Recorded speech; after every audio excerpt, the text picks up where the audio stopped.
Good evening, ladies and gentlemen, and welcome to the Monroe Town Board meeting of Monday, June 16th. Would you please rise to pledge allegiance? Pledge allegiance to the flag of the United States of America and to the republic for which it stands, one nation, under God, indivisible, with liberty and justice for all.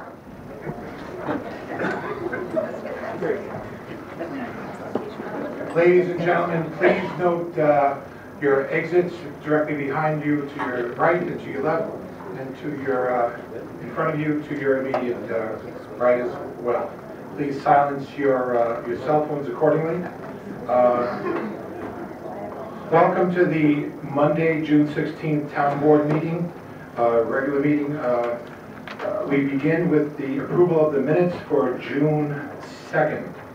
Present was McQuaid, Burke, Cologne. I was absent, so we need a motion to approve the minutes for June 2nd. I'll make a motion we approve the minutes for June the 2nd. Need a second? I'll second. Call the question. Any discussion? Call the question. Aye. Okay. We have upcoming meeting dates and general announcements. We have for primary day, and bear with me, ladies and gentlemen, as I move forward with this.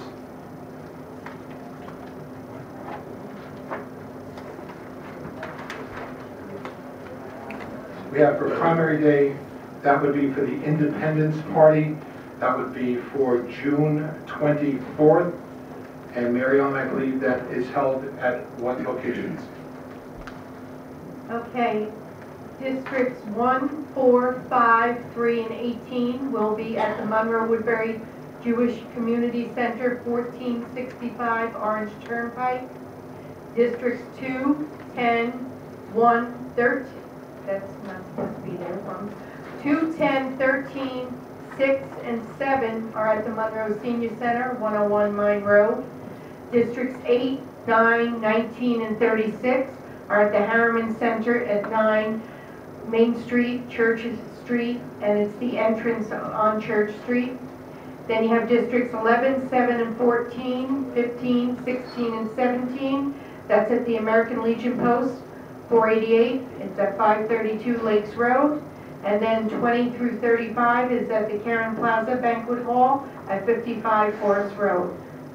So just so everybody does, want to bring it to the attention, districts 4 and 5, we are no longer using Mundation Firehouse, so they will be voting at Monroe Woodbury Jewish Community Center on Orange Turnpike. And the voters should have gotten a card from the Board of Elections on that. All right. Next up would be the Woodhouse hours of operation. They are from 2:30 on Friday, from 2:30 to 7:30. On Saturday and Sunday from 10 a.m. to 7:30 p.m. The last rental is 1 hour before closing or thereabouts. We have very good news. We've taken in, including our rental with the, we're going to discuss in a moment with the movie rental, close to $5,700, $5,800 so far. That's a lot of lemonade, may I say. So I think we're doing a tremendous job. Imagine, we haven't even begun the season, and we've taken in considerably more money than we did the entire season 2 years ago, 3, 4 years ago. So before we even began, we're already up ahead. This is great news because we're employing a lot of kids, and it's just an opportunity to be able to get the good word out about just how good Monroe is. We have great news regarding the swan boats. You folks have probably heard that the swans have left their nest, and they're going to be featured in a movie. We can't tell you where because that's a confidentiality agreement that we have with the production company. But be rest assured they will be returning on Friday.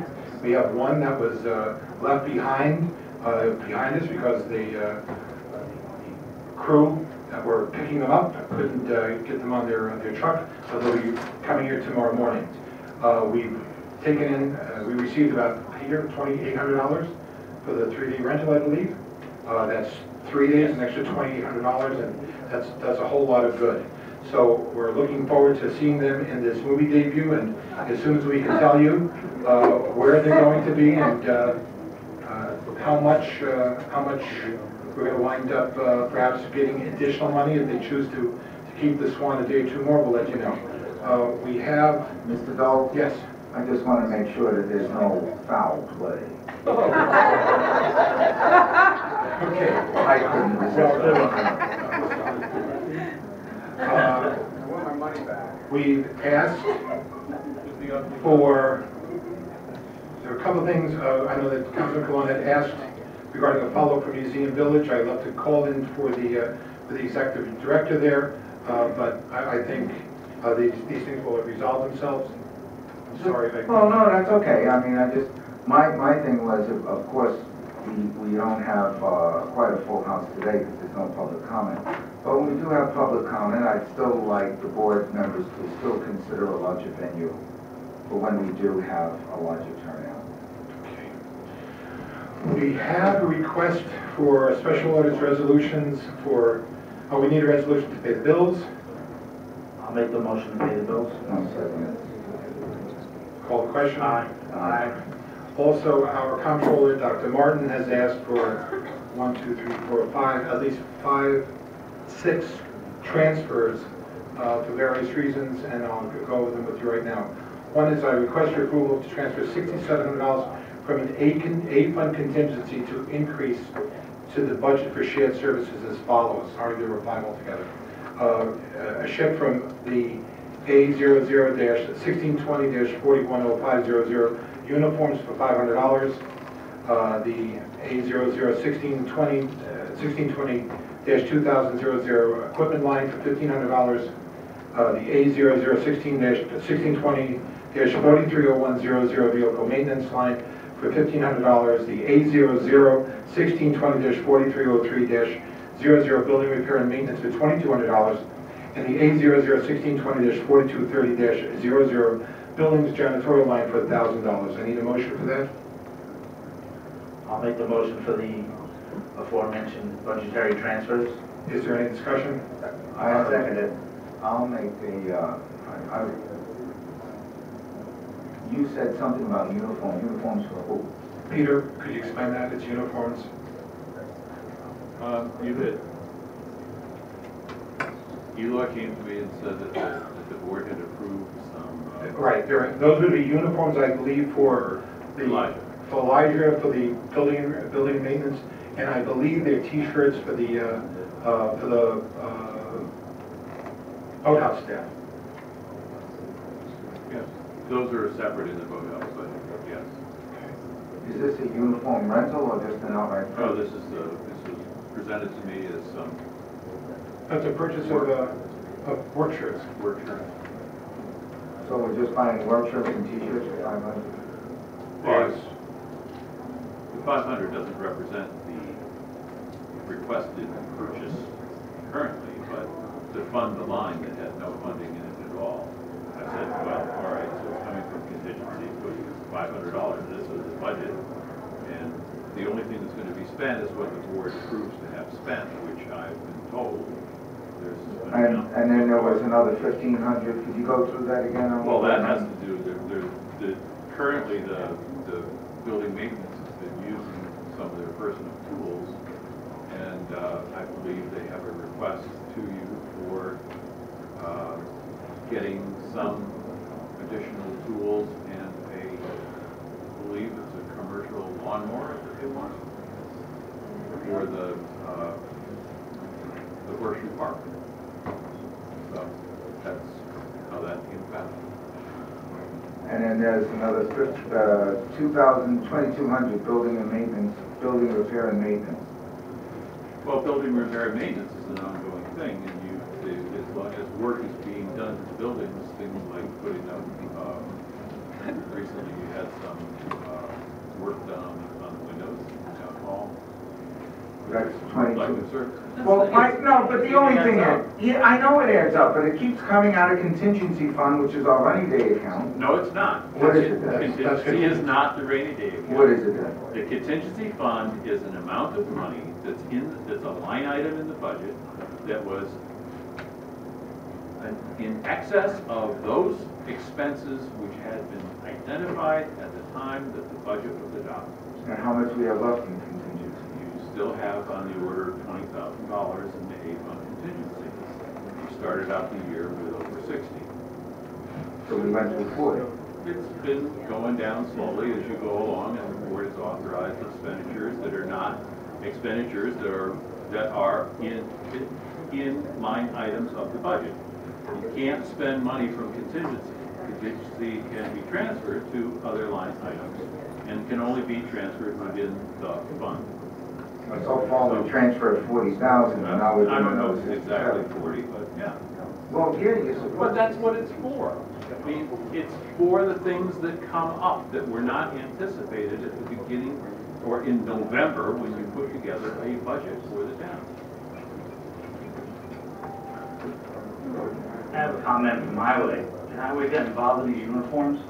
I believe Highway is involved in the uniforms. I believe that each member of the, and just so the public knows this, each member of the, bear with me, so that the public knows, each member of the Highway Department is given, I believe, $1,000, $950. $950 as a clothing allowance. Every year. Every single year. Absolutely, I And- agree totally. And Now, it is that works out to approximately $12,000. That's something which is bargained for in the highway. but the boathouse and the building and maintenance is not union. No, But but they're getting uniforms. they're not getting uniforms, they're getting work t-shirts. Because Highway put in a request years ago, the same thing, we got denied. Actually, you brought the shirts in and then you sent them back. I believe the shipping was $600 in the return shipping. I believe those shirts were brought in for safety for all the men on the road. They were lime green reflective materials, and they were denied by the town board. And I thought that was a disaster. But the reason, What was there, I disaster took place that you can actually explain to the town that took place? Could you actually It would have explain been that they could bring almost $1,000 a year? No, I'm saying that, For it could have came clothing. out of that. You want them to have more? These are above and beyond for road safety. Okay, so prior to them, these t-shirts that you're claiming, in the absence of these t-shirts, did you have previous disasters in all these, in all the Well, we previous try to years? prevent them. So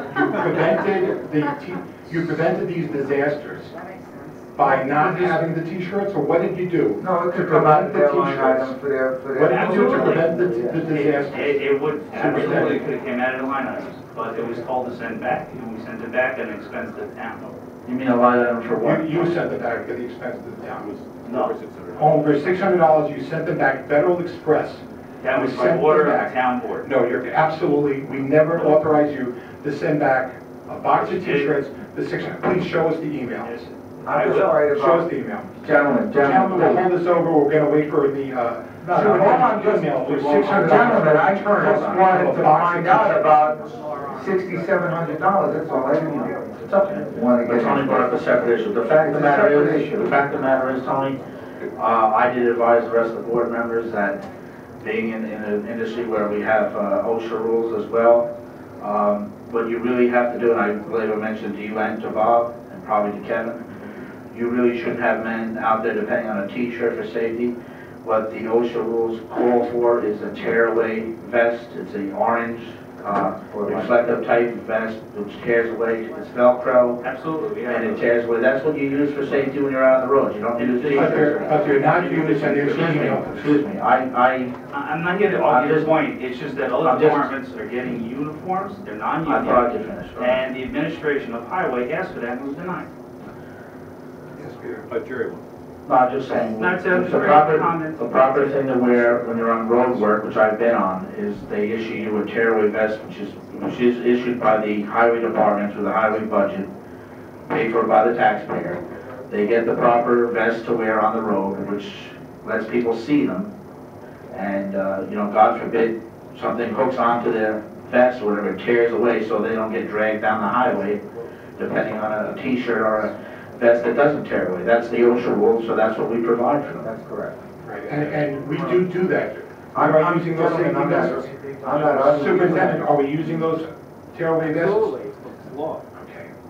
Harley, Yes. I just want to make a couple points clear. Number one is, this request on using some contingency in order to fund expenditures that have, I believe, have been approved by the board. This is in the A fund, and the A fund has nothing to do with the highway department. Right. The highway department funds are the DA fund and the DB fund. So to discuss something about piling onto or uniforms for whatever, adding onto, piggybacking onto in the A fund, that's not where you have that discussion. That's separate. That has to be a discussion that you conduct with the highway. And on top of that, I just want to make it clear that what I'm asking you for are transfers to keep the budget balanced. It's not something that I originated. These are not expenses that I asked for. They're certainly not expenses that I've approved, because I don't approve expenses other than those which are already in the budget and presented by a department. That's correct. And I was just bringing up a few points, that's all. It was not my intent. The janitorial, that says buildings janitorial, is that for cleaning or for the implements or equipment? The $1,000. Yeah, $1,000. You have a couple of places where you have janitorial. You have the janitorial service that's paid for out of a janitorial contractual line. That you have under contract that the board approved, and that's funded, and that's in a separate line unto itself. Then you have other janitorial type cleaning products that are required by the different departments. I mean, you have supplies for the bathrooms, All right, so this covers things like the that. supplies. And this is to cover those types of purchases. And what was in the fund in the adopted budget wasn't sufficient to cover, has not been sufficient to cover the year, given the additional requests that have been coming to the shared services, to the building and maintenance department. So their budget is not sufficient to pay for those things that have been requested, so it needs to be beefed up. And what's for those? And other things, so whatever. And it's also the case that now that you have the building and maintenance department, you need to take a closer look at how do you consolidate the purchasing of these types of items, and should they be part of something that's in an individual departmental budget, or should they be separate in the shared services? Because the rationale for that is that the town board is responsible for all buildings, regardless of if they're used by A fund, B fund, DA fund, DB fund. That all buildings are the town's responsibility, and they are to be accounted for on the town-wide fund. And just for the benefit of the public as well, for the benefit of the public as well as the board, I am going to forward you an email, as well as for the public's benefit, in case they would like to foil these emails. The emails for May 22nd and for May 21st, 2013. There's a very good discussion regarding both concerns regarding the use of OSHA required safety wear, but please, I'll send this to the board, and if anyone else likes to, I will either send it to them with or without a FOIL request, so the public can see the detail that we went into making this decision. I mean, that's, the t-shirts, very the t-shirts somehow were purchased for $760, and they were returned for $640 on a Federal Express next day delivery. I do not have the bill number on it, but I do have the amount. That's correct. So for $100, we could have kept them and utilized them. Well, actually, according to what this says, you weren't entitled to order them in the first place. Again, We got Sandy from the previous is he board. enforcing any and all ocean state safety regulations? Are these t-shirts part of required safety wear? This also went to San Frato, and that's the head of the IBEW. and I'll pull his response back as well, so that there's any issue in terms of violating our contract with the IBW, I believe that is not correct. We did absolutely everything that we needed to do. And the DOT reflective striping, for instance, when it's raining, snowing, or cold, what do you guys do? Put the t-shirt over it? I think somebody mentioned that. Are you wearing this reflective striping? Are they wearing their hard hats? It was Are they an wearing the addition safety to equipment? other safety that Are we they have. wearing the safety equipment they're required to do? That you're telling me that a t-shirt right now would wind up replacing? Is that Harley, what you're you're saying? making something and nothing. No, For we have- $100, we could 20 have kept t-shirts. You spent $778 that you were supposed to $100. You We paid got permission from your $778. predecessor to do You it. had no authority to pay it? Yes, we did. We wouldn't pay it. Who gave it to you? Your predecessor. What? Your predecessor. Really? Where is the email All on it? I I'm sorry, asked I'm was not about emailing you. $6,700. But You're saying she put did. it this way, put it this But way. where is the But proof? now, okay, you want to get into this. Where's the proof? Now, you're going to go order uniforms for a Where is the proof? for That's a what I'm non-union asking for. entity. One repeatedly highway asked administration for t-shirts for us to identify us as highway administrators or highway managers. Now you're giving it to an entity, a department that doesn't have a budget line, okay, and you're ready to sign off on it. We're giving t-shirts to the Giving boathouse t-shirts. and to Giving. giving t-shirts. Giving, once you give them the highway. We gave them $12,000 a year. No, under their that's a highway union, contract. that's in their contract. Okay. Mr. Rizzo, I would really recommend to the public that they foil or request the May 22nd, 21st, 2013 emails. And if Mr. Rizzo, you can produce any document that shows that That's also somebody on this foiled. board authorized you to purchase it, you know what, we'll stand corrected. But until then, this is going to stand as the fact. Okay, Mr. Can we move on to the next I issue? think we should The drop it. one issue, We'll move on to the next issue. the one issue that I just want to clear up here is that We need to pass the resolution. there was an issue about t-shirts, whatever is ordered is budgetary issues.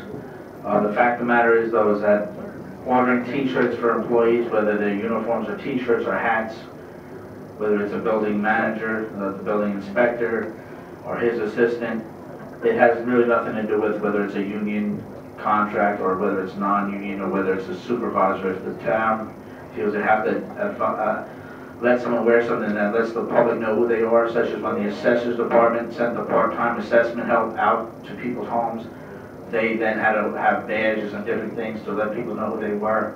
So it really has nothing to do whatsoever with a union or non-union issue, and that's just something I think we should keep clear. And that's what I wanted to say. The building inspectors have their own line for personalized shirts Yes, they do. and jackets. They're not union. There are other examples. That's in my this- point exactly. Okay. Highway administrators, is a But they were union. We're not getting authorized. it. They were authorized, you weren't. That's the difference. That's my point. You're not authorized to make the purchase. That's my, You made the purchase. we even made the extension to get them and we were denied. You didn't ask, you just did. No. Next time, That is ask the board. safety shirts These for, are not safety shirts. yes, These they are are. OSHA. These are, These are OSHA approved safety. no, they're OSHA, these may be OSHA approved t-shirts, but you have reflective striping wear that you're supposed to use. We do the additional. I think we should drop these situations out of here. We want Thank you. to make sure your men are Thank you, wearing Mr. the Doles. Let's reflective move vest. on. Excuse me, Mr. Rizzo. No, you're making a big thing. No, We you put brought up requests that you in, wanted but your other t-shirt. departments You sent your have t-shirt precedence back for for t-shirts. $700. You sent it back for $100. Now, we need to make a motion. Okay. Yes. Yes. Call the question? Aye. Aye. Aye. Okay. Very good. Thank you, Peter, for your knowledge on that. We have a report from April McDonald. It is on file. If anybody wants to read it, obviously it's at the town hall. We have the building and inspector. Excuse me. Excuse me. Please be seated or you'll be asked to leave the building. I'm standing for 2 seconds. Please sit down. Okay, give me 2 seconds and I'll sit. I'll kneel. Does that help you?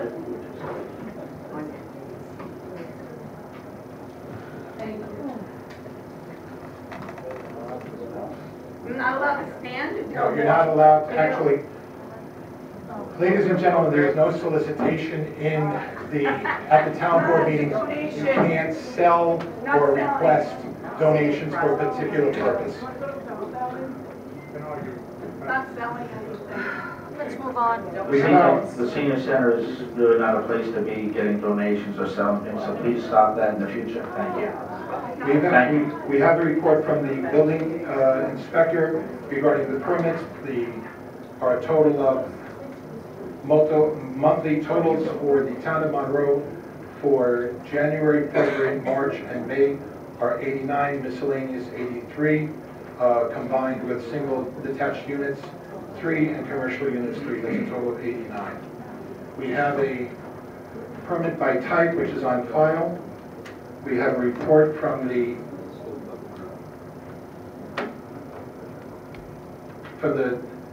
town of Monroe regarding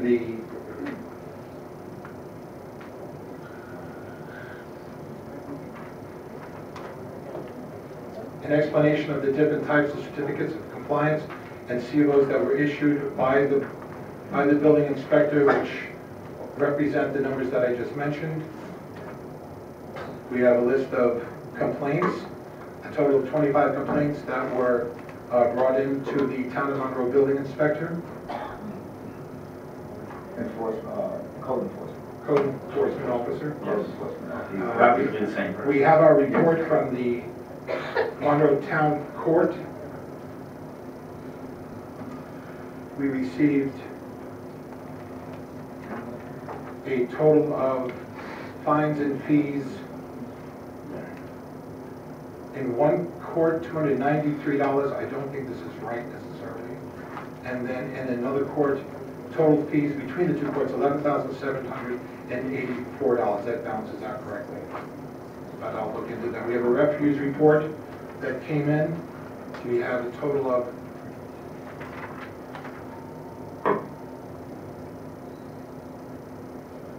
$6,030 pickups per week, 25,929 pickups per month.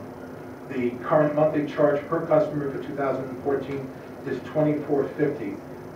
I see that this is the lowest monthly per customer charge of any town in Orange County, so we're doing very well with that, and I thank Morangi and Company for the work that they're doing. There are very few complaints. I know that Mr. Completo works with the Highway Department wherever and whenever in regards to addressing any of the issues that they may have. There was only 6 complaints, and they were all responded to. And that's out of, Yeah, it's a very low percentage. that's out of 51,858 pickups. Right. In the month of May, we have 6 complaints. Yeah, that's very low.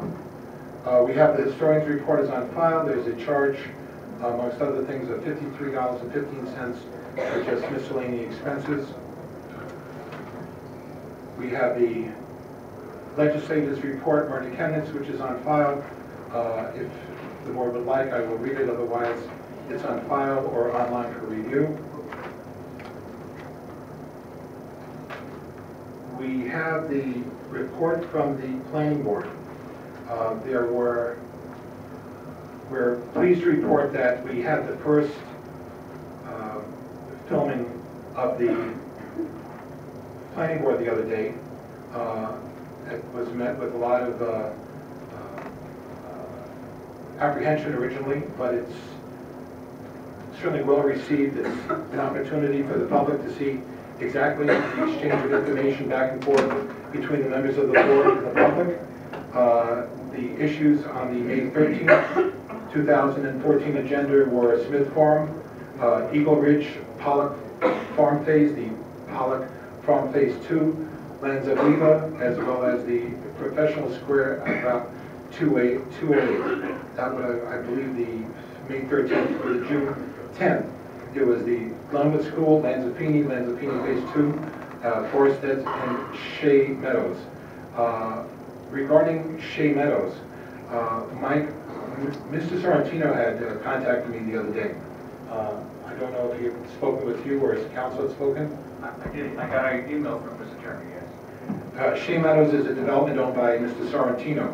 And Mike, stop me if I misstate anything. This is a development which is undergoing, it's in the final stage of approval. It has a preliminary approval. I think there's a proposal necessary to create a drainage district. I'm told by their council they're going to submit that petition. There's also 4 separate parcels, 2 of which may be connected to the drainage district, 2 that are not, that the developer is offering to the town for use as parklands, and that's also going to be in their plate to decide whether you can receive those. But you should be getting an application from them in short order. Right, and there's another component of this, and something which we have worked on for many, many years. And we thank the planning board as well as your efforts to be able to bring this to fruition. I believe that Mr. Sorrentino, unless there's reason for confidentiality, and stop me, regarding Round Lake Island. It's my understanding that he's made an offer when he gets his approval to turn over that island that he owns to the town for recreation In purposes. speaking with Mr. Sorrentino, he had asked that I discuss with the board and with you whether or not he should put that property in an escrow account, either in his attorney's name or in the name of the town. I mentioned that I would discuss this with you and the board, but it seems as though we're going to the next large step, next big step in getting this property forever for the benefit of the town of Monroe and the residents. I would suggest that his attorney can give you an offer of dedication with the petition for the drainage district, and at the time you create the district and the final subdivision map is signed, we can ask him to give us a deed for Round Lake Island. And for the people who aren't aware of this, Round Lake Island, we're all familiar with, but about 4 years ago, there was a considerable amount of concern that it was going to be turned into a home with a helipad. As a result, the board did what it needed to do to try to negotiate a reasonable alternative to what the owner had thought what he envisioned. And even though we were offered to purchase the property for upwards of $100,000 plus, we felt that trying to work with the developer on a project, and not in a quid pro quo way, but in a way that would guarantee that he would be able to build according to what the law provides and under the guidance of the planning board, but also to be able to hopefully one day be able to plan to see his way to give the town of Monroe what many thought they've always owned, and that was Round Lake Island. So we're pleased to say that we're at the very final stage, or close to it, that Round Lake Island will become a permanent property and asset for all the residents in the town of Monroe. And I thank the planning board, and I thank the owner of the property and council for years of effort in making this happen. Moving along, we have the Monroe Senior Center. The Jolly Seniors attended on May 8th a luncheon. 84 had attended. There was a blood screening event in which 21 seniors attended. The Horizon Medical provided a lunch on the 22nd. Our customary exercise class on May 21st. A luncheon on the 29th, and bingo with 53 people in attendance, as well as a trip to the Sandsun Casino on June 2nd. And the Senior Center Gangrene has been approached by the Seton Hall University graduate student working on her PhD in geriatrics, and would like to help with seniors on research that she's working on. I don't think we need a motion for that, Michael. That's For her to assist in the senior center? right. As a volunteer? As a volunteer. All right. Moving to the clerk's office, Mary Ellen. My report is on file. There were 33 marriage licenses and transcripts, a number of hunting licenses, as the state makes it more difficult for fishermen and hunters to get licenses, where we applaud the efforts of the town clerk to try to get these ever increasingly difficult licenses getting in the hands of responsible gun owners. We have for the Mondacia Park and the Berry Road Park from Frank Smith. We have later on a request for cutting and removing some 53 dead trees They needed to close the restrooms on Sunday, June 8th, and turn off the water. There was a leak in the building. The plumber was contacted, and I guess the issue was resolved. The park has updated schedules for the baseball and soccer leagues. Berry Park, maintained the property entrance of the park and paper farm. As many of you may be aware, we're using this temporarily as a facility to be able to house both building maintenance as well as public safety, and using the barn to be able to store some items which are needed. We have from request from the town of Monroe to the village of Monroe, transfer from the B fund contingency to a new line item in B fund for celebrations. This is in the amount of $6,000. This is the fireworks. Annual fireworks. We're going to need a motion on that, gentlemen. It's to transfer $6,000 from the B fund contingency to a new line in the B fund. I'll make the motion to transfer $6,000 from B fund contingency to a new line item in B fund for celebrations that the comptroller has allotted the number. I'll second the motion. For discussion, gentlemen, and the comptroller can correct me if I'm wrong. Previously, I believe these were A fund transfers. The comptroller, A fund expenses. Upon further review, this is in fact, a B fund transfer. So we understand this is from the unincorporated part of the town. The town is responsible not for an A fund transfer for the fireworks, but as the part of the unincorporated part of the town, those residents are the beneficiaries for that fireworks display, and therefore that $6,000 is going to be transferred from that fund into a new line item, which never existed. It existed as an A fund line item. We're going to close that out, I believe, and we'll leave it to zero. They don't transfer between funds, Okay. it's separate. It's separate. We're just putting the charge where it belongs. Okay, so we need a motion for that? We did that already. We did that. Call the question? Aye. Aye. Okay, we have, and gentlemen, this is going to be your call. We have a request for tree removal estimates for 53 trees to be taken down and removed. We have one from Acorn Tree and Crane. Yeah, well, there's a problem before you go any further, Supervisor. I already talked to the comptroller, and I had a discussion earlier today, and we had one last week.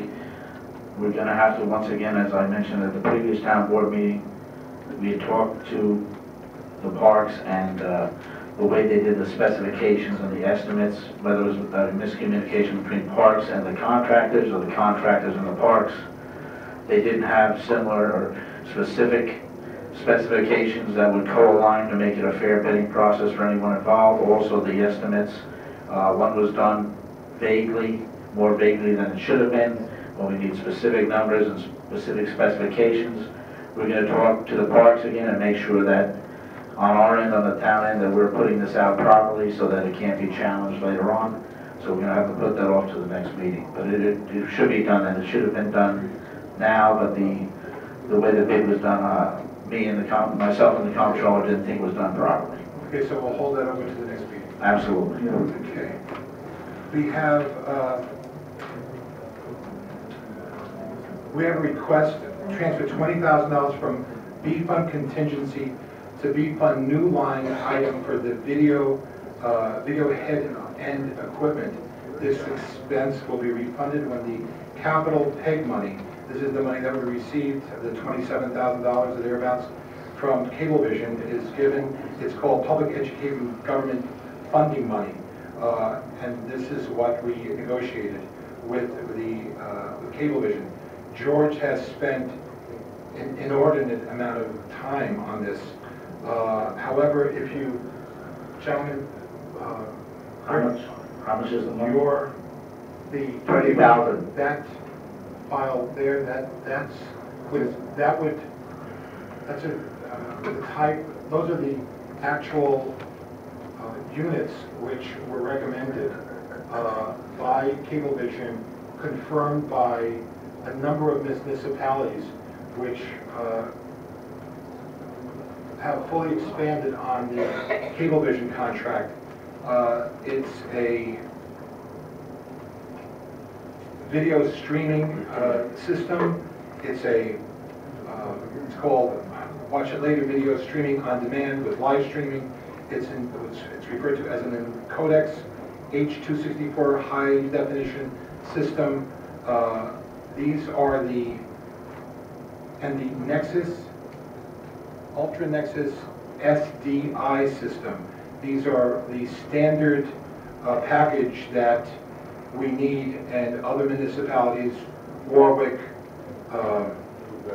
Woodbury, Ramapo, as well as throughout Westchester, Greenberg, are using. The one thing that we did do, and I thank George, in speaking with the electronics representative, this is the Ultra Nexus SD system is not at the cutting edge. The next generation will be the HD system. We have a free swap, which Electronics will do with the town of Monroe. When that comes out, we have that in writing from Electronics that when that system comes out, we will be able to swap it for free. So we're ahead of the curve we're at the curve right now, but we'll be way ahead of the curve once the new HD system comes out, which is wonderful because we're not going to be looking at technology which is one step behind, but we're going to be looking at technology which is several steps ahead. So the request is for... Right now we need a motion. Right, to transfer the $20,000 from the B fund contingency to the B fund new line for video head equipment. Yeah, I'll make that motion. Okay, what is the number in the motion, Dan? $20,000. 20,000. And the equipment looks like it'll be less than 20,000, maybe about 18. And this is the money we're gonna get reimbursed by state. Right, the Just want to make 27. that point. Yeah, if somebody give me a second, and then we can discuss it. All right, thank you. Okay, this is done, 20,000, so you can get started on the project? Well, it completes the project. We have $27,000 to work with. 25,000. To be able to get up to speed, it's less than $20,000. It's $13,999 for the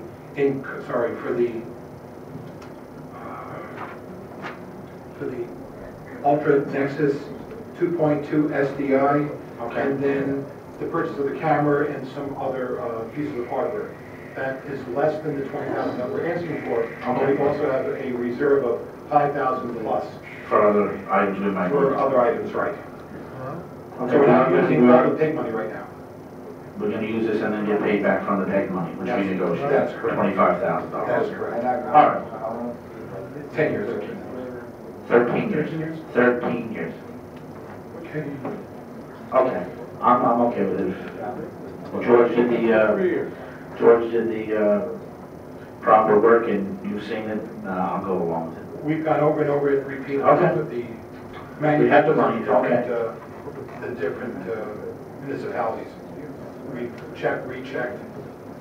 This is Very good. We can go and try to do it ourselves, but we're going to come up with a much poorer product.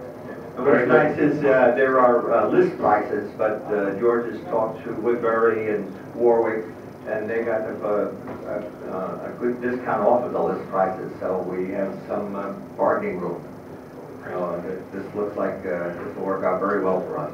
And in the foreseeable future, we'll do a PowerPoint presentation for the public to be able to see exactly what the capabilities are regarding internet, private WAN, and private LAN systems.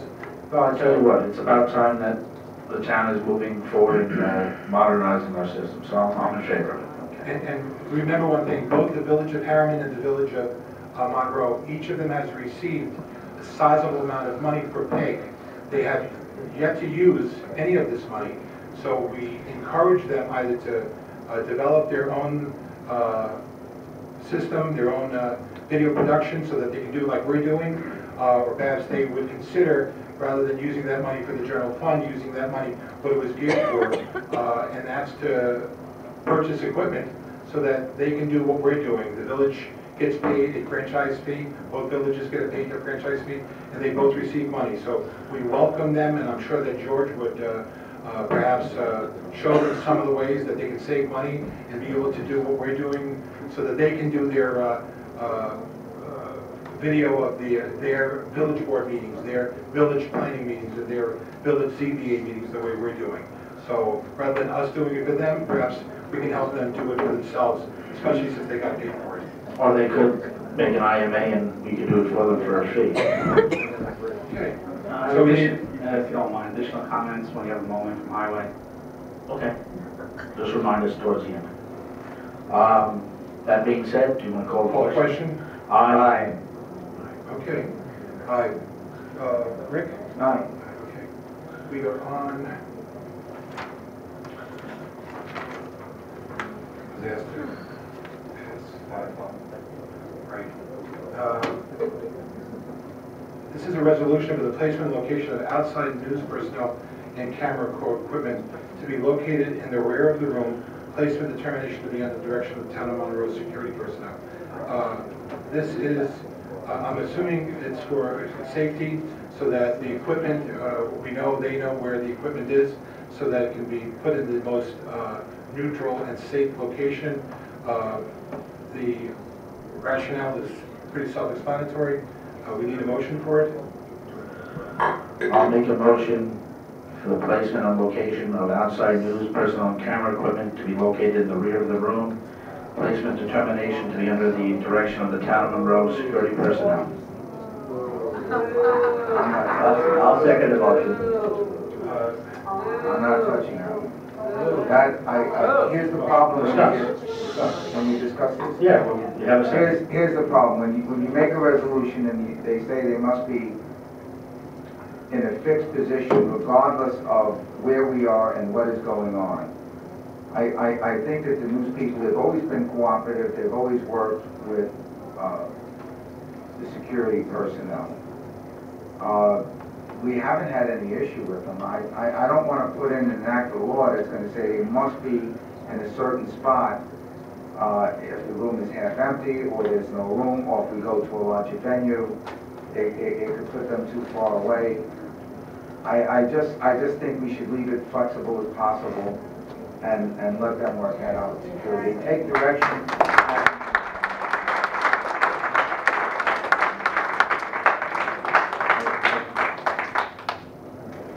Well, we've had discussion about this separately with security and also with our cameramen and how things are done in other municipalities.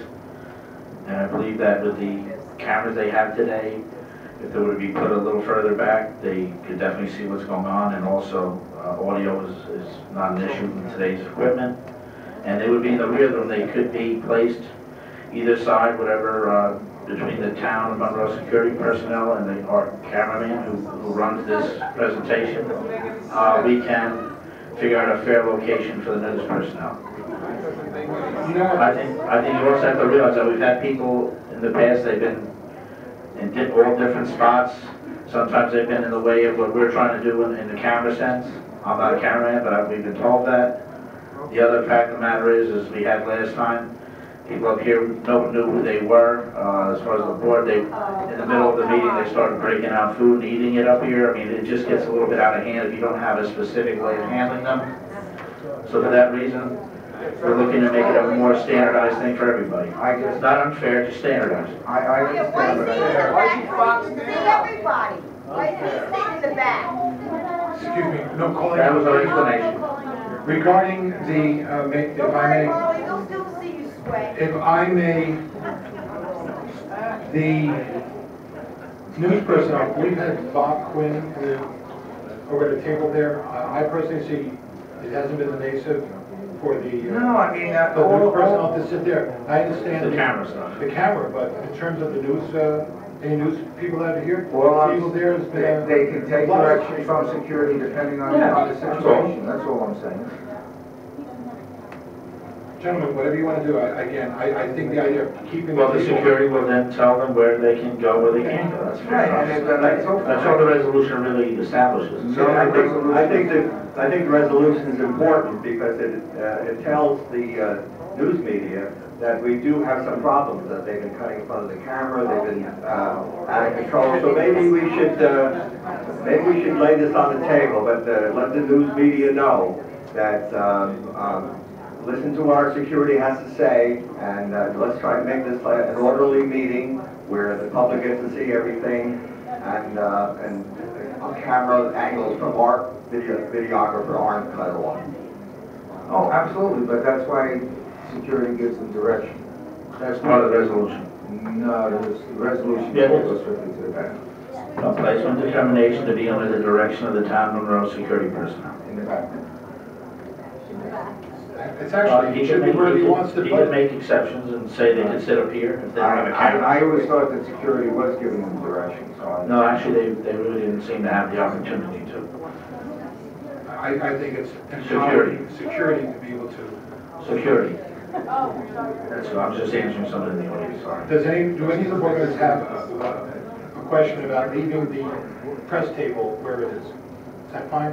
I have no problem with that, that's fine. And the reason is because if we need to get paperwork to them, it's really quite easy. I just have to reach over and you guys can give it. We're talking about just. That's not a problem. Not a problem. We're That's talking not about even just the discretion of the, of the video. yeah, for the. I get that, no, I'm not arguing that. That being said, gentlemen, you ready to call the question on this? Aye. I got an A here. All right. Motion is-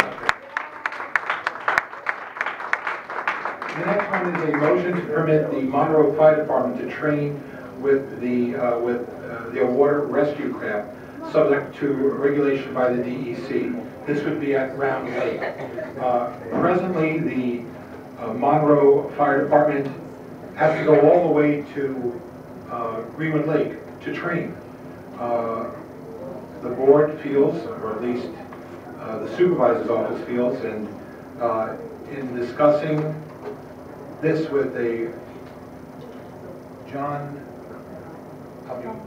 Dolch John Dolce, he's the first assistant chief. and with Tim Carr, the chief, that it would be a benefit for the townspeople if they had the ability to use Monroe's Round Lake to do training. This is training with their watercraft to be able to go to train for water rescue, their scuba team. And obviously this would be subject to any regulation that the DEC may impose. But simply the idea of them having to go and coordinate their efforts with Greenwood Lake just doesn't seem to be a good use of these volunteers' time. So I'd like someone to make the motion for it, at least for the purpose of discussion. I'll make the motion. I'll second it. Is there any discussion? Again, I know that Councilman McQueen and I, a couple of Sundays ago, we spent a considerable amount of time. We had imagined that perhaps the town could do this, but they quickly told us that sometimes the best intentions, the road to ruin is paved with good intentions, and the idea of the town being able to provide that type of emergency response is something which really should be left to the experts. The experts also needing the ability to be able to train for those moments when needed. This seems to be a good opportunity for us to be able to extend to the Monroe Fire Department something which is critical in their repertoire of saving lives. Yeah, we were discussing buying a propane boat in order to do rescues, and this seems a much better idea. These are the emergency people, and if we have them training there, they know exactly where the lake is. They know they'll be very familiar with it, and they'll be on the scene. This is a much better way than trying to start with amateurs and train them up to what the level that these men are already at. These men and women are already at. I also feel that, as Mr. Carr and the other Please keep officers... your voices down, ladies and gentlemen. Excuse me, ladies and gentlemen, please keep your voices down. Thank you. As Mr. Tim Carr and the other members of the fire district were telling Supervisor Dawes and myself, although they admired the meaning of our foray into this, that they definitely pointed out to us why it was not really feasible. And they also did say they wouldn't be doing much training on the lake, just enough so they'd have, you know, people come in there and get the proper training. Wouldn't be more than a couple times a year. I think that's what the chief said to us. It's not like they're gonna be out there every week training and causing any kind of disruptions, and they'll only be there a few times a year, and it would be necessary training for them, and we feel it's a good idea. We understood what they were telling us, and they are the experts in that, so it's a good thing. It wound up being a good thing out of a somewhat misguided attempt, although it meant well, so there's something good came of it, I think. Thank you. Daniel, anything? Sounds good to me. Rich? No, as long as they get familiar with the area and the lake, I think that's more important. I mean, many grew up on the lake, so, I'm with you. Also, you have to get approval, I believe, from the DEC for a gas-operated exhausted boat and round lake. No gas works on the lake. Okay. again, we're I going don't to, have that answer. it's subject to whatever the regulations by the DEC are. Yeah, subject to that. Right. So That being said- no gas. Yeah, subject to regulations. Only emergency operations. Well, we'll look into that as we move it along. And we thank the superintendent for telling us this, and we're certain to pass that on to the Mondacia fire crew, your objections. That being said, may I call the No, it's question? not an objection, May it's I, safety. may I call the question? Okay. Aye. Okay, aye, motion passes. We have a motion for approval to pay $314.33. This is an award to a resident, not a resident, to a... Satisfy a judgment. To satisfy a judgment. Peter, go ahead. It's just a satisfied It's to satisfy a judgment that related to an issue on A road. a road. Don't be specific. Case index number. Case index number, Town of Monroe, index number 4884-2014. Sorry, Village of Monroe, not Town of Monroe. We need a motion to pay this bill, pay this judgment. Yeah, I'll make the motion that we pay that $318? $314.33. Okay. 33 cents. And 33 cents. Any Second the motion for discussion purposes. discussion? It's a judgment.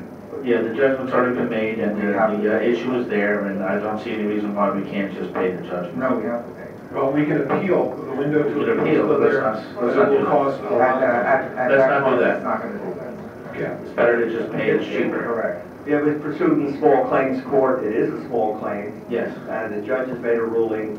It's nice to have it settled very quickly. So let us pay it and move on. Mr. Payne, move on. That being said, call the question. Aye. Aye. Aye. There's a, I would ask that before the controller sends a check, you give me an opportunity to get a satisfaction of judgment from the judgment creditor, so that is fine. I'll just write her a letter, I'll tell you when I have it. Won't pay it till you don't.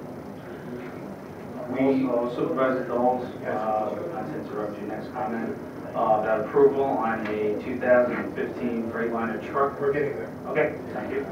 We have a motion to approve appraisal of property. Peter, I think we pulled that off.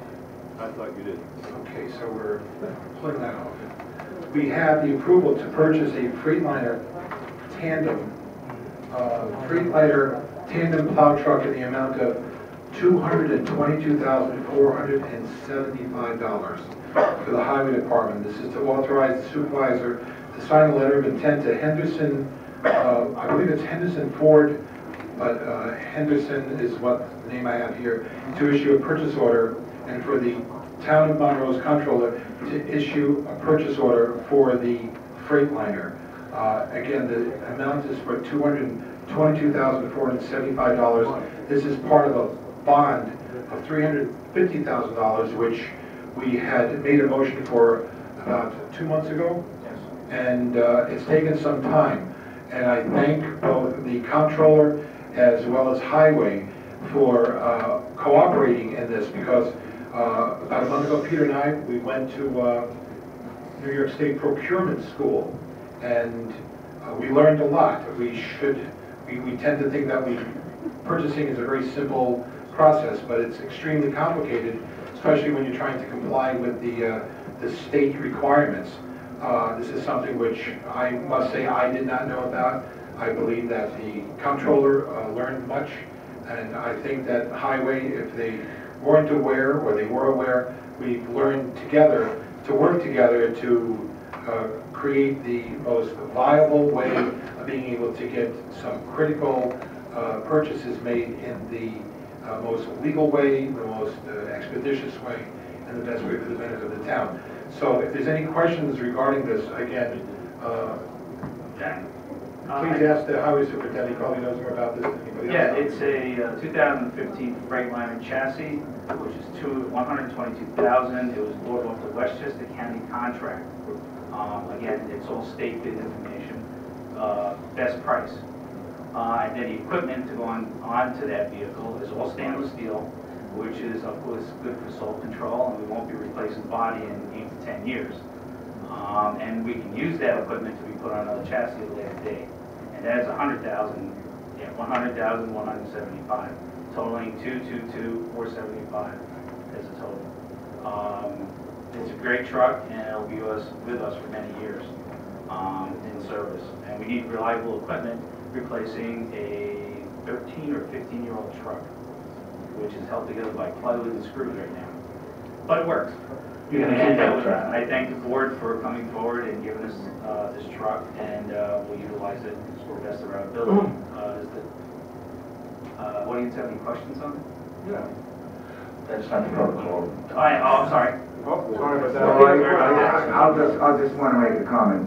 How many breakdowns do you have last month with truck? On this particular truck, 11. The issue is this, as some people out in the audience know, these vehicles are not cheap at all. And you don't buy them like a new car every couple of years. They're made to last a good 15 to 20 years, or they should, with proper maintenance. And now we have, what, 2 mechanics? Three mechanics to make sure that this equipment stays. This is it's a big expense, but it's a necessary expense. I know we've been talking about this for some time on the purchase of this on this heavy-duty truck. So, and all the equipment with the mechanics we have, we're keeping a lot of the expense in-house, saving not only our budget but taxpayers a huge amount of money. Those numbers will be accumulated within the next 2 to 3 months, if anybody has any questions for them. And the equipment we do have, the non-essential pieces are getting repaired, so we can use them out in the field. One question, Tony. As we talked about with the highway mechanics, you're keeping that old truck just to have for moving some material around? Which one? The 13 to 15-year-old No, truck? that is going out to bid, and we'll get the best possible price for that, as we did in the past. Okay. And if the board would like, those proceeds can go towards the purchase of other equipment. Okay. As all the board members are aware, it's in bad shape. It doesn't reflect at all what the highway department is all about for this town. It just needs to be replaced. I'm certain that we're going to pass it tonight, and we should have it by the beginning of the year. In November.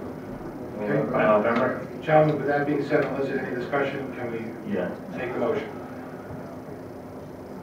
For the truck? Are we done with discussion? Okay, call the question. Okay. The number is exactly what? The number is $222,475. Right, just so the number's out. Okay. And another comment from my Somebody needs to make the motion. The motion. Okay. We were talking about, Tony brought it up. We need a second. I'll make the motion that we purchase, was it a 550, Tony? No. Oh, this is a tandem. Oh, the tandem Freightliner for $220,475 even. and I'll second Can I have a that. second? Okay, Dan seconded it. Call the question. Discussion. Anyone want to discuss anything? Yeah, I would like to. Call the question? Aye. Aye. Thanks for the opportunity. Aye. I'm going to back up a little bit regarding the water districts. Luck with it. Thank you. This is the time of year where the water usage spikes tremendously. I have a water update, a couple of things which occurred regarding the first one is Water District 14, that's over on Lakes Road towards the village. This is a very, very old system, and we're nursing it until we can get the type of funding which is needed and the approval by the comptroller's office to be able to make this very substantial change in the way this system is operating. There on Sunday, the pump finally wore out. It was installed originally in 2004, and the pump will be changed on Thursday. The tanker will be there. A tanker will be hooked up for any immediate need of water, but it won't be hooked up into the system. There's no provision. There's no way of being able to use a tanker, water tanker, to be able to be hooked directly into the system to provide for household water. So people will have to use the tanker until then. On Thursday, the work will be done. The water will be shut off in the AM and done by the end of the business day. Water District 12, over the weekend, both pumps burnt out. These pumps are very old. There are no markings as to how old they are. And we will be changing on the 17th the pump for well number 1 and trucking in water that will be tied into the system.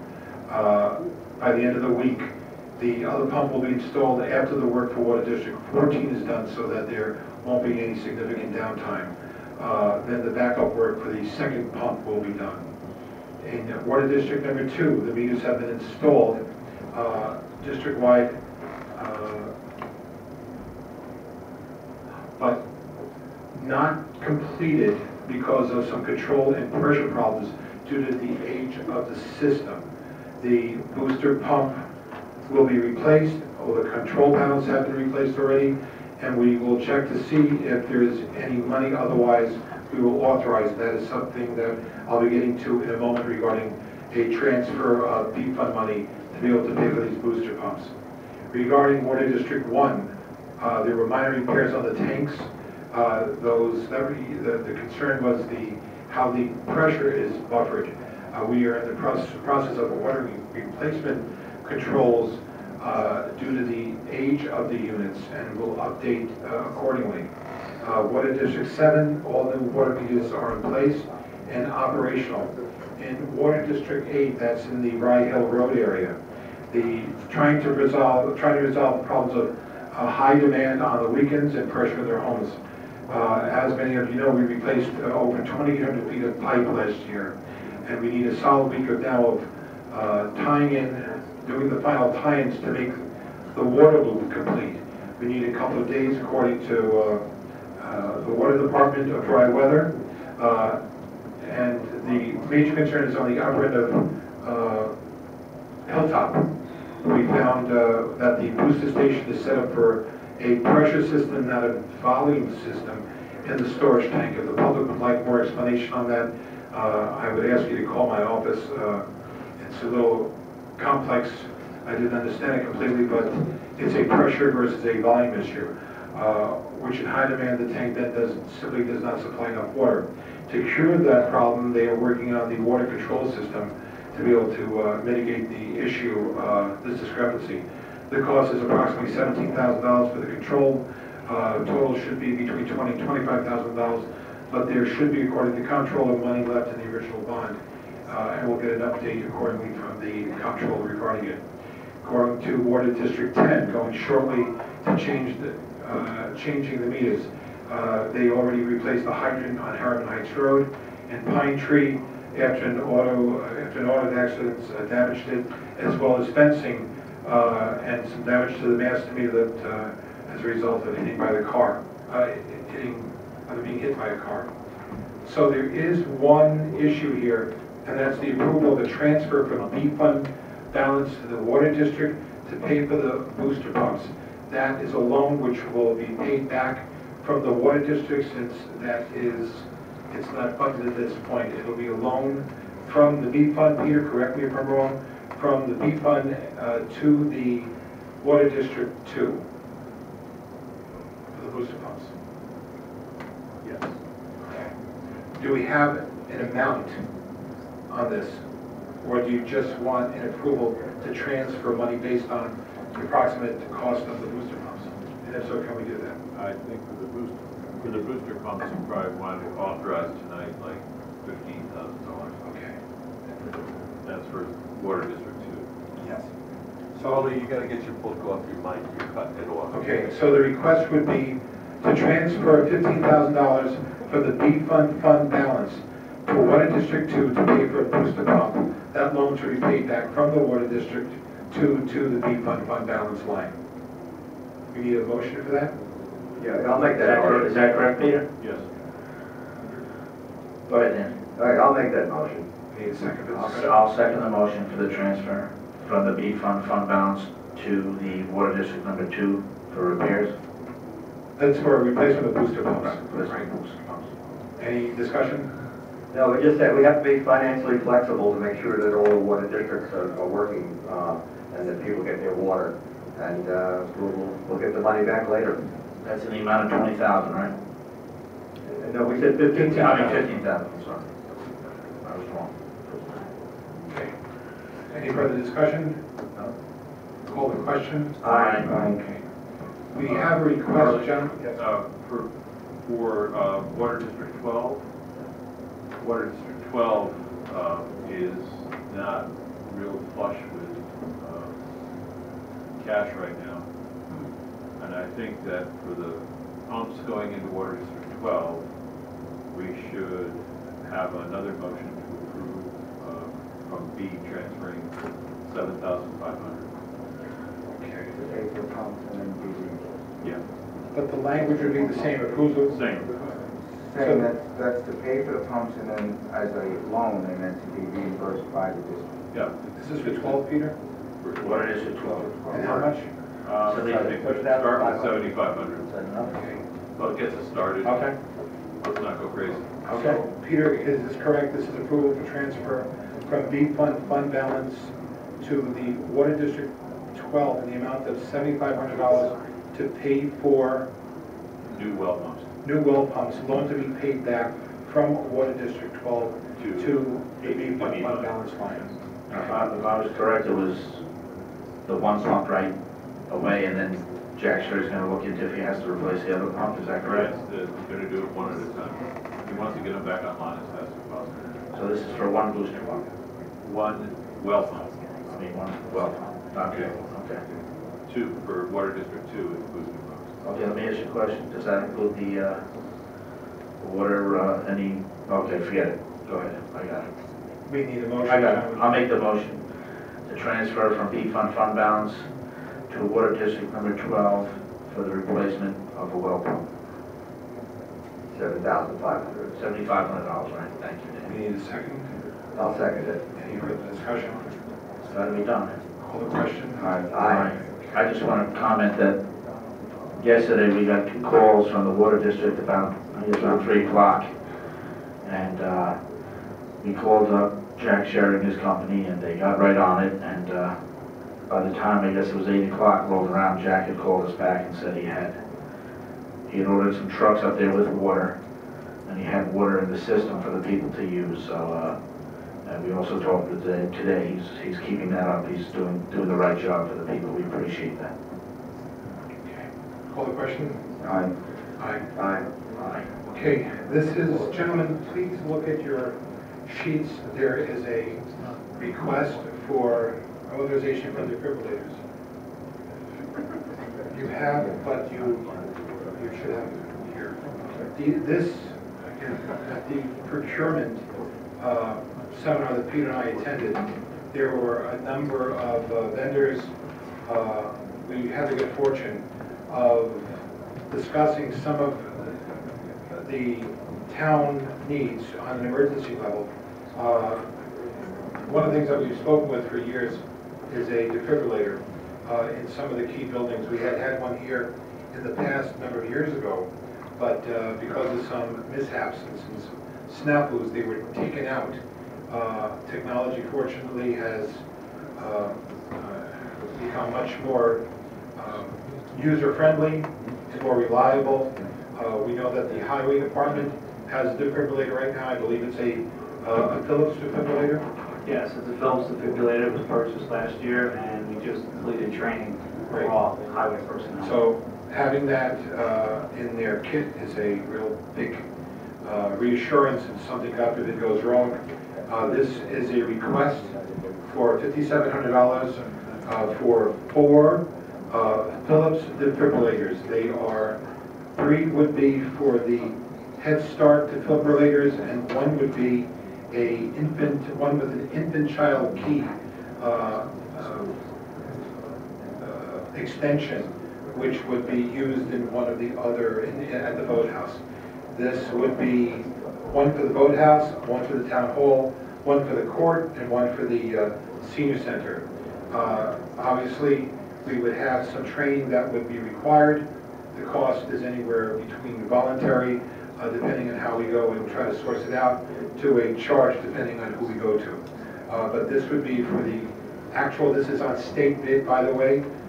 One of our first time, Peter, we've actually gone to state bid after the convention, and we think that this is the right step in ensuring that in those 4 buildings we've got that type of a built-in safeguards should something happen. This would be again for $5,700 for 4 Philips defibrillators, 1 being with an infant child key. Mr. Supervisor, Yes. then that money would come from the That would be a contingency in the A fund.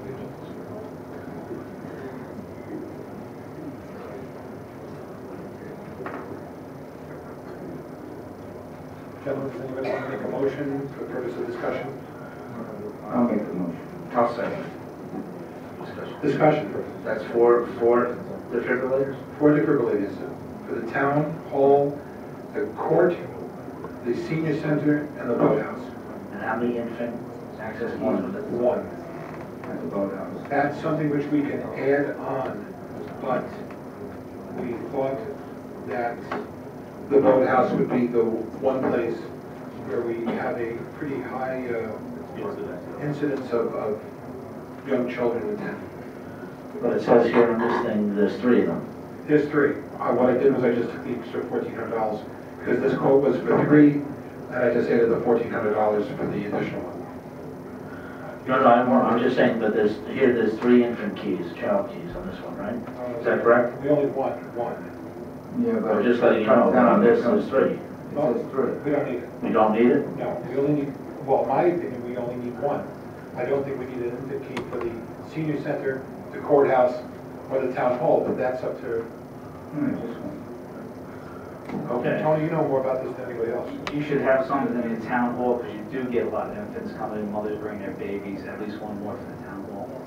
And also for the courts. Gentlemen, the difference is No, difference is little.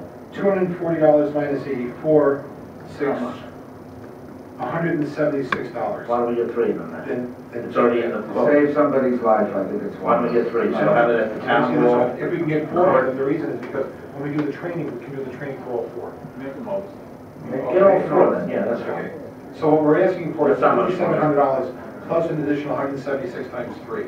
And that would make up the difference between the 3. Okay, so what's the number on that meter? Another 528. So it's 57, 6228. 6220. If it comes in lower than Fine. that, we'll just let the board know. Might as well have the key everywhere. Okay? Gentlemen, any further discussion? What's the amount, please? 6278, $6,278.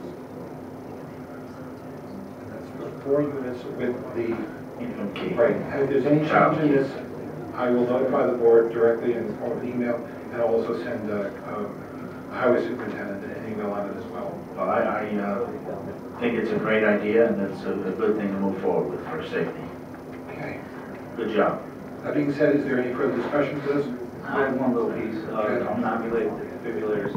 I just want to inform the residents that as the surplus equipment is being auctioned. Let's make a motion on this. Oh, I'm sorry. You can say it. We'll listen up, we're happy to listen. Just gotta get to the, want to call the question? Call the question? Aye. Okay, thank you very much. Tony, bear with me, let me just get through this, we're almost done. There is a request from Ben Maldonado, he apologized, this is Yeah. very late. It's for a educational seminar for, It's $100. it's $100, It's for basically for safe digging and stuff like that. safe, right, Project Safe Digging. It's $100. Yeah, It was done late, but it's worthwhile. it's worthwhile. And I'll make the motion, Holly, for Ben to get the education for $100 for safe digging and the other things they go over that day. Yeah, I'll second the motion. Call the question? Aye. What is he digging holes or something or what? Composting. No, he's got to know things about safe digging and some other there's other safety issues that they go over that day. It's just, the one I remember is the safe digging. No. They go over 3 different things. No. Dig Safe New York has a program. There's a program. Tony, you wanted to add something? Yes, just want to inform town board, any and all surplus vehicles, we put on auction, and we don't settle for the lowest price, we get as much as we can.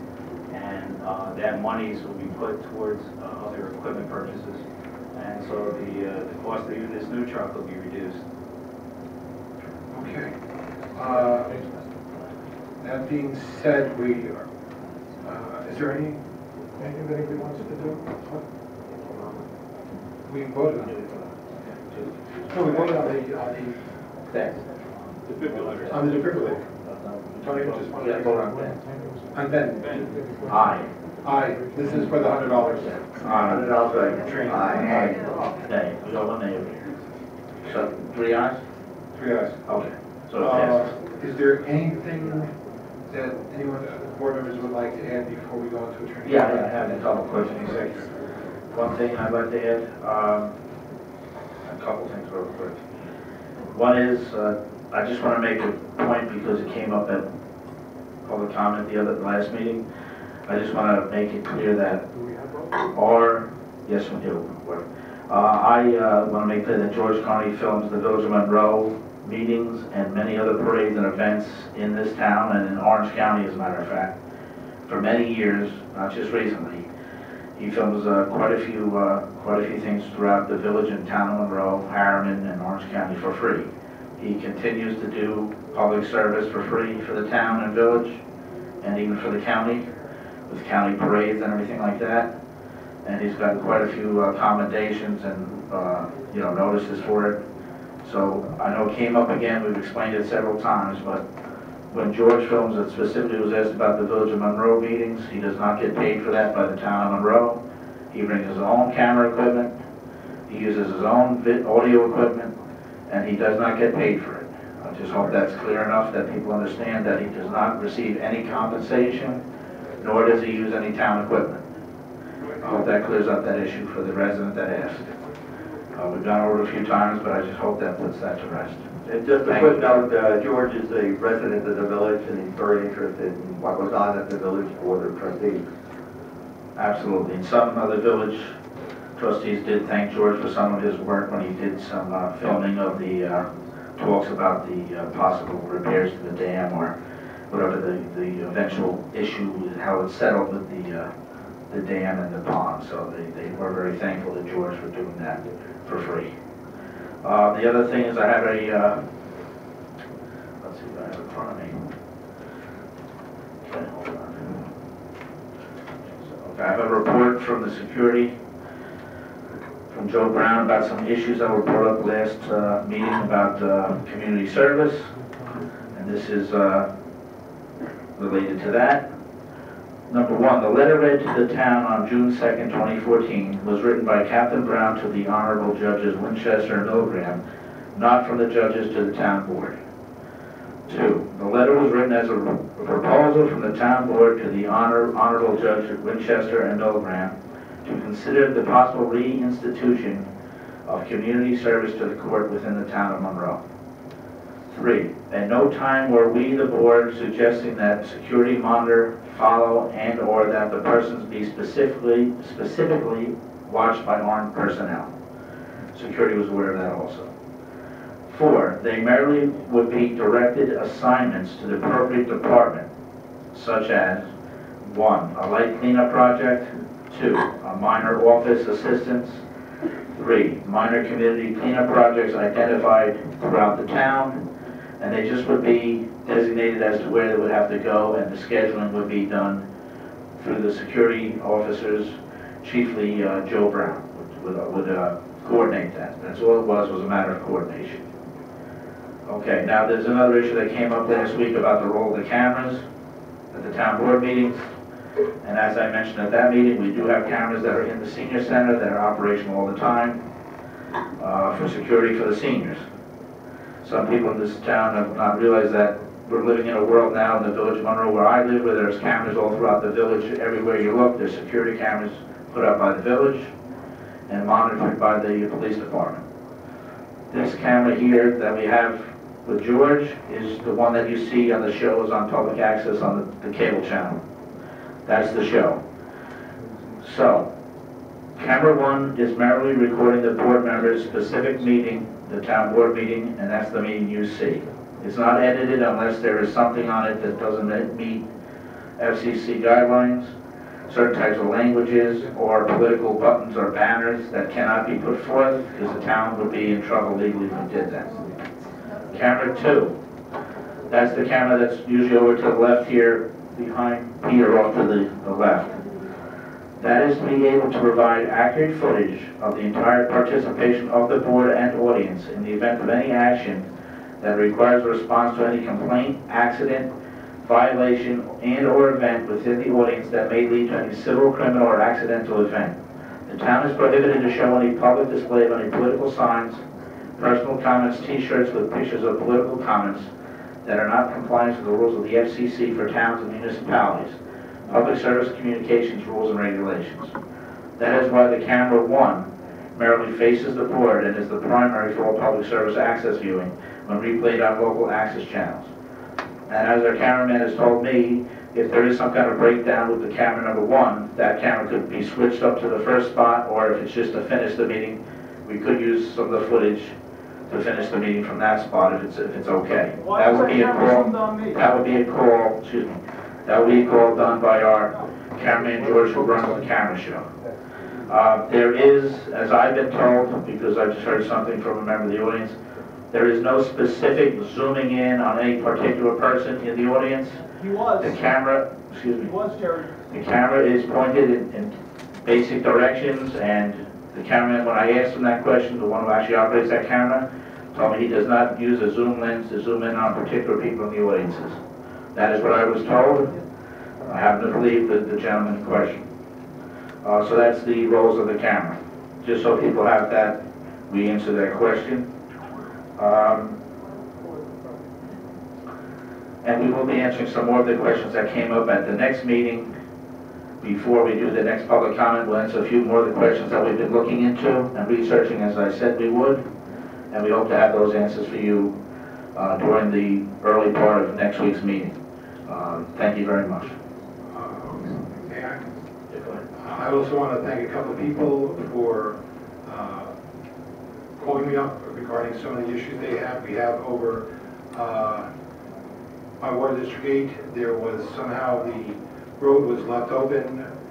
We wound up, there was some complaints regarding it. We wound up closing it off again. And I thank the residents there for alerting us, and we dealt with that very quickly. There's a gentleman from Macon Road. He has a concern. I asked him to come early. He met with both myself and our new council, and probably one of the best municipal attorneys in the state, Mr. Donnelly, and hopefully we'll be able to understand his unique predicament and try to assist him where to the extent we can. I want to thank Ms. Strassner as well. She came, and I asked her to come earlier today regarding her concerns about 21 Cliff Court. This has gone on a very long time. It's become more and more complex. Perhaps there's a simple solution to this, but I asked her to come earlier today to be able to discuss with Council again, Mike Donnelly, so that we get a better idea as to how we find some understanding as to this this issue, which she's been concerned about for quite a long time. There's been a whole host of things that we try to do. Again, the scope of our authority is only within the unincorporated part of the village. It's certainly unincorporated part of the town. It certainly does not extend to the village of Harriman, to the village of Kiryas Joel, or to the village of Monroe. Anything that suggests differently is just wrong. People who are trying to suggest otherwise are just pushing their own agenda and not the actual truth. We're very fortunate that we've been able to deal with a lot of some of the day-to-day problems which come about. I want to thank Highway for working with us. It's never easy to somehow work together with limited budgets and try to make sure that we can deliver the maximum benefit to townspeople. So I want to thank everyone from Highway, not only the Highway Superintendent, but the staff as well as the building department. It's not going to get easier as the summer goes along, but hopefully it'll get easier in terms of the ability for both Highway, building department, and the town to be able to function for the benefit of the people. So I thank everyone that's doing everything they're doing to try to mitigate the normal day-to-day problems that we in the unincorporated part of the town are responsible for, and thank you for all your efforts. I'd like to ask one question about something you just said. I had had some email correspondences with Ms. Natalie Strasner over the last week or so, and also I was trying to be a liaison between her and the building department, and I talked to Mr. McDonnell about it earlier today. So this is news to me, what you just said. I think I heard something was going to be done in a meeting with yourself, Mr. Donnelly, and Ms. Strasner. Have you actually had the meeting, or is it coming up? We spoke briefly before this evening's meeting. I'm going to get a file from both Dan and from the town clerk. I'll look that over. I'll get back in touch with her and Harvey. Okay, and then you're going to schedule some type of a more extensive meeting? I assume, or I'll talk to her on the phone. Something to look into, because I've been trying to also get some answers for Ms. Strasner as much as I could. Here's what it amounts to, if I may. Go ahead. I've asked the comptroller to intervene. I've asked different big head honchos of different state and county positions to be able to help out, and it falls on deaf ears. I had suggested in a memorandum to both the appraiser, to our assessor, as well as to the building inspector to refer all of Ms. Strasner's concerns to me, and that I would refer it to the Attorney General's office. Well, she understandably didn't think that that was a great idea, and I kind of agree, because you know what, this is something that we're going to have to deal with, because no matter who we make our plea to, no matter what the issue is, somehow it falls on deaf ears. We are dealing with Water District 14, for example. These people are out of water. My recommendation is somehow to, if we can't find a solution with these different agencies to get the ball rolling, that we start taking these agencies to court, because we have people that we are responsible to. I'm the supervisor for the town. I've been elected. I'll be here for the next 3.5 years. There is no substitute for a democratic election. It's not going to happen overnight. But in the meantime, what we're going to do is we're going to make sure that the people who have needs in the unincorporated part of the town, we're going to wind up finding solutions for them. So those other people can come and go and do whatever they need to do to be able to politic. Our job is to be able to find solutions. So again, I thank the Strasner, I thank the other people for being responsive enough and trying to reach out to the supervisor's office in hopes of us being able to find a solution to some of their questions. So you are going to continue to look into that with Exactly. our council? With council. Okay. All right, I appreciate that, because, you know, we have been having correspondence, and I also feel that it's gone on for quite some time, and if there can be anything done, I know I also talked to the assessor about this, and she's basically told me that as far as she's concerned, she's given every answer possible to this situation, as well as the building inspector told me that he has given every answer he can possibly give to the situation. So hopefully we can go in another direction, as you mentioned, and maybe get an answer that way. Otherwise, we're at a stalemate. But thank you, my town board members, for for giving me the opportunity to be able to deal with the public at the level that they deserve. Thank you. That being said, are there any, Mr. One thing. Again, the last meeting I brought up was the fifth board seat. And I know this, I've gotten emails, I've gotten calls on my phone, I've gotten letters. A lot of people have talked about it, we've talked about it. I think it's a very important issue. Again, it's something that is not taken lightly, I know, by any of the board members, by any stretch of imagination. So once again, I would like to bring that issue to the floor. Can I get a second?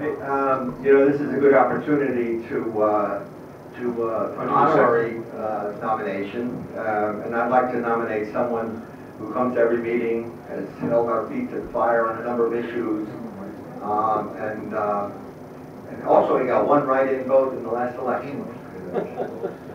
Mike Goldstein, I'd like to nominate him.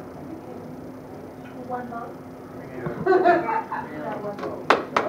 All right, second, even discussion. Even without the second, I want the nomination to show that we appreciate Mike coming and participating. I'll make the second. I'll make the second for purpose of discussion.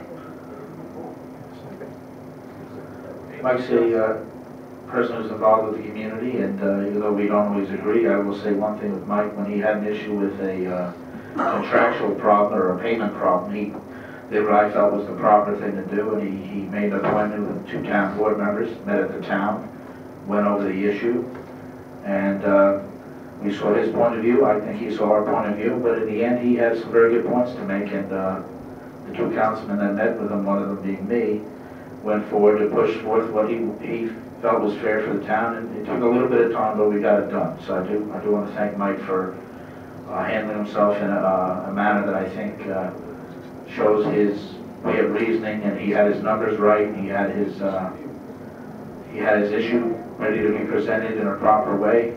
We had one issue, I think I clarified something for him, he clarified something for me, and we moved on with it. So I do respect Mike on that end. On that one issue, our new controller put a lot of effort into it, did the meetings and got that contract paid up to date. But it was Mike's interest that helped move us along on it. I don't know what it may be, but if I can get back to what I was saying before, We're still at the point with Mr. Goldstein. we never left my discussion, did we? We didn't have a... This is We had a second. There was no second. Rick, you brought up the subject and I made a motion, so, and we have a second. I had brought up my discussion. Yeah, but you didn't make a motion on it. And you didn't give me a chance.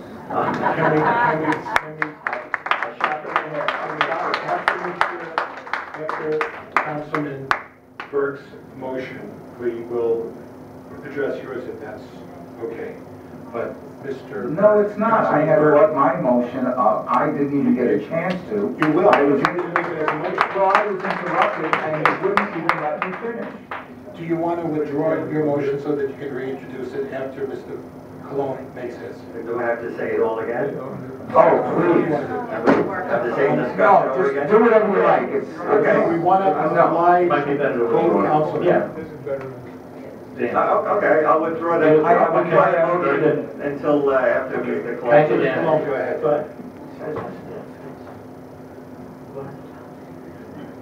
Councilman Cologne. Thank you. As I had said repeatedly, the 5th board seat should be filled.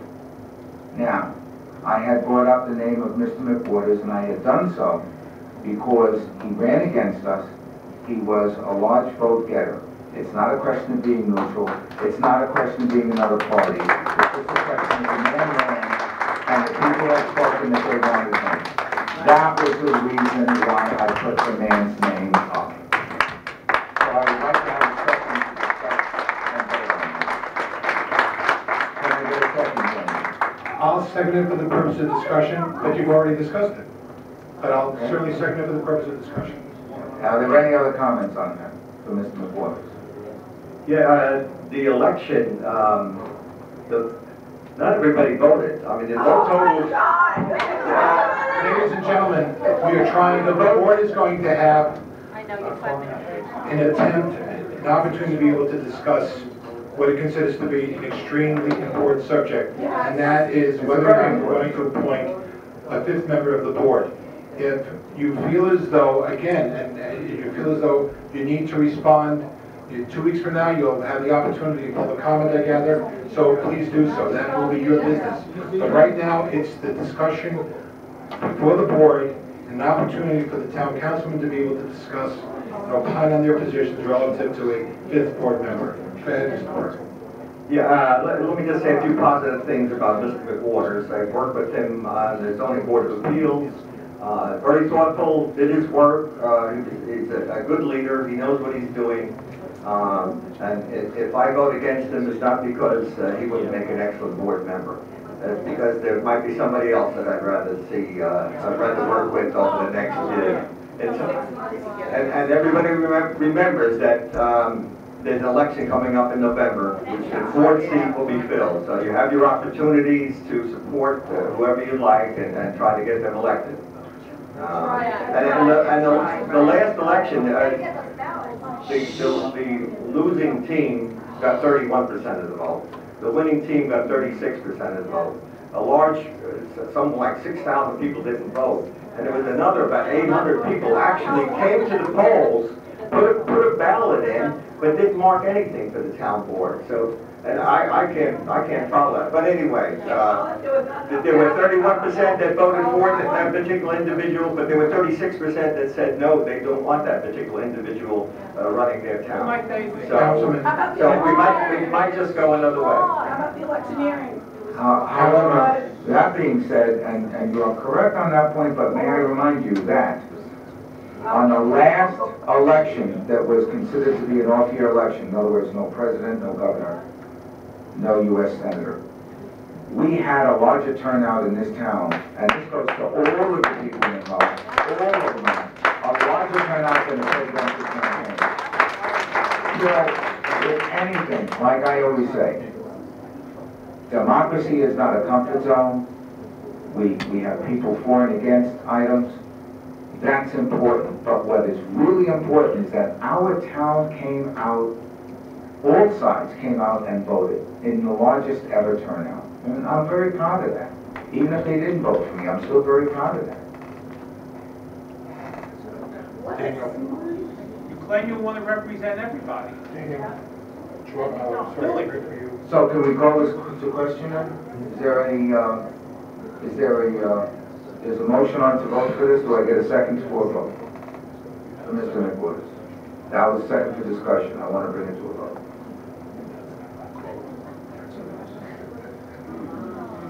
I think Mr. Burke. Yes. Would you like to make a motion? No, did we finish that one? Did we vote? We are finished. We're not voting on that. We're not voting. I'll vote on it, yay. You want to bring it to a vote?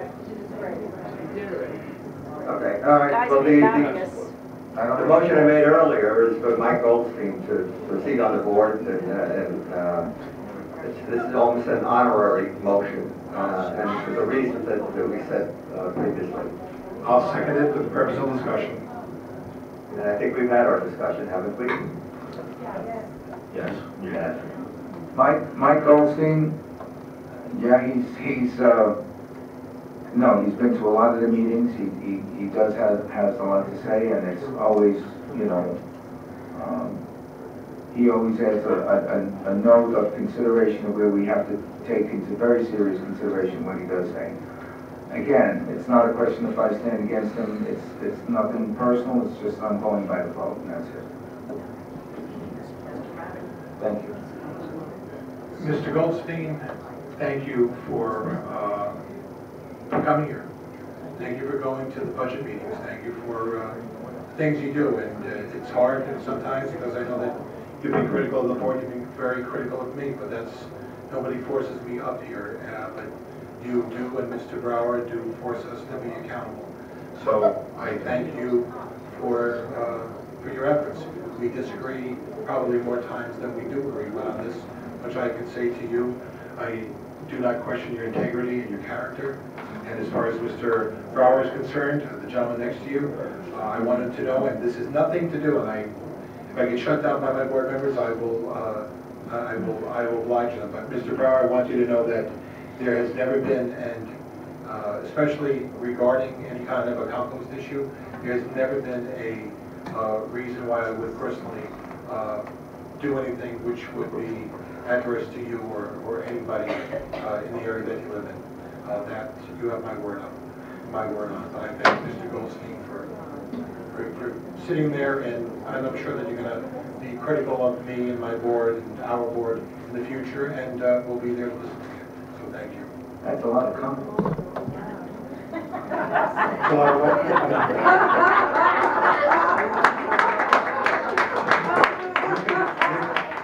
I couldn't help but look more as I could help. For sure. Okay. Is there anyone else that would like to offer into? We didn't finish that one. Okay. Do we? For this moment, this was kind of a surprise to me. I wish Dan had told me this before the meeting, because we talked separately during the last 2 weeks. So I kind of think it's an interesting nomination. I'm not going to be in favor of this week. I had someone I put up 2 weeks ago who I still try to put up. I did go out and individually petition the board members. Right now I have it 2-2 if I was put forward. So I'm not going to put the name up again now, but hopefully within the next 2 weeks I might have to back off my nomination and go with someone else, because it's getting to be kind of tiresome trying to push through certain names and getting all new ones. But you know what? That's okay. Everyone's got a right to who they support. But I'm not going to put forth the same name again. I tried, as I mentioned to the public last meeting, to get support for someone to enter onto the board. So far I've been unsuccessful on that. But maybe I'll have to change and go with one of the other board members' choices. But I'm not going to do that tonight, because I just found out basically that I wasn't getting support for my nomination. So I'm not even going to put it forward this time. Yeah, I seconded your nomination. No, You you're saying. don't have a third vote, is that what? That's so far. So maybe next week we will. But so far I don't, unfortunately. No, Next week. Next week I'm going to put the name up again. And if the individual board members have something they're going to put up, you can individually reach out to other board members like I did and try and get support for that nomination before we come before the public. And we can make a smoother move on this and get this done. Okay. Thank you. Thank you, Jim. Okay. Board members, thank you very much. This was interesting and engaging, and I thank the public for their input. That being said, Daniel, you need to withdraw your motion. I'll withdraw that motion. Okay.